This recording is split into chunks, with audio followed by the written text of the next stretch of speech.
కార్యకర్త నుంచి మొదలుపెట్టి చిన్న చిన్నగా పెద్ద స్థాయికి ఎదిగినోళ్ళ మాటలు ఎట్లుండాలి? పదవి పెరుగుతున్న కొద్దీ పద్ధతిగా నేర్చుకోవాలి.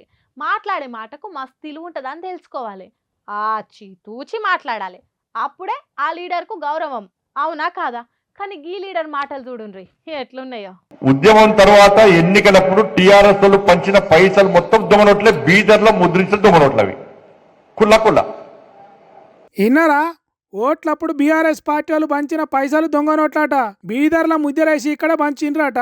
అగో ఎవరెవరో అని ముచ్చట బండి సంజయ్ అయినా గెట్ట తెలిసిందనే కదా మీరు అనుకునేది. ఆ ముచ్చట కూడా చెప్తున్నాడు ఈయనుండ్రి. నాకు మొన్న ఢిల్లీలో ఒక పోలీస్ ఆఫీసర్ కలిసిండు. సార్, నేను సిద్దిపేట ఎస్పీ ఉన్నప్పుడు బీదర్లో ఒక ప్రింటింగ్ ప్రెస్ ఉండే. ఆ ప్రింటింగ్ ప్రెస్ టీఆర్ఎస్ పార్టీ ఆది నాయకుడిది. మరి ఏం చేస్తారు సార్ అంటే, టీఆర్ఎస్ పార్టీ కరపత్రాలు కాదు, దొంగ నోట్లు ముద్రిస్తారట. దొంగ నోట్లు ముద్రించే ప్రింటింగ్ ప్రెస్ బీదర్లో ఉన్నది. నేను ఆ ప్రింటింగ్ ప్రెస్ సీజ్ చేద్దామని పోయినాను. పోయేసరికి రాష్ట్రంలో నుండి ఒక ముఖ్య నాయకుడు నాకు ఫోన్ చేసి, మీకు డ్యూటీ అక్కడ లేదు, మీరు అటు పోకండి అని చెప్పి నన్ను ఆదేశిస్తే నేను పోలేకపోయినా. ఇన్నరా ఢిల్లీలో ఓ పోలీస్ ఆఫీసర్ కలిసి చెప్పిన ముచ్చటాట ఇది. ఆ ఆఫీసర్ బీదర్లో ఉన్న దొంగ నోట్ల ముద్రేసే ప్రింటింగ్ ప్రెస్ ను సీజ్ చేస్తానికి పోయిండట. అప్పుడు ఎవరో పెద్ద లీడర్ ఫోన్ చేసి, నీ డ్యూటీ అక్కడ కాదు వచ్చేయనంటే వచ్చిండట. ఆ ముచ్చట ఈ నడవనే తెలిసిందట.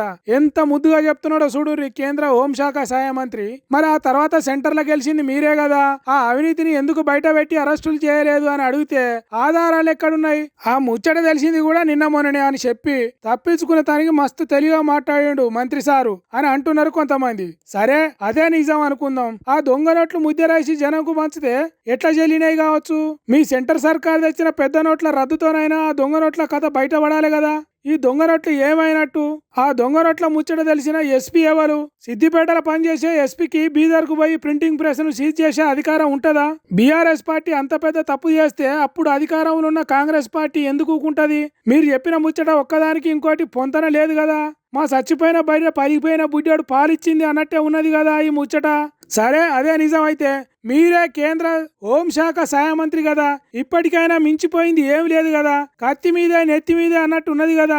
పాత సాక్ష్యాలు దోడి మొత్తం బయటికి తీయచ్చు కదా అని అంటున్నారు తెలంగాణ పబ్లిక్.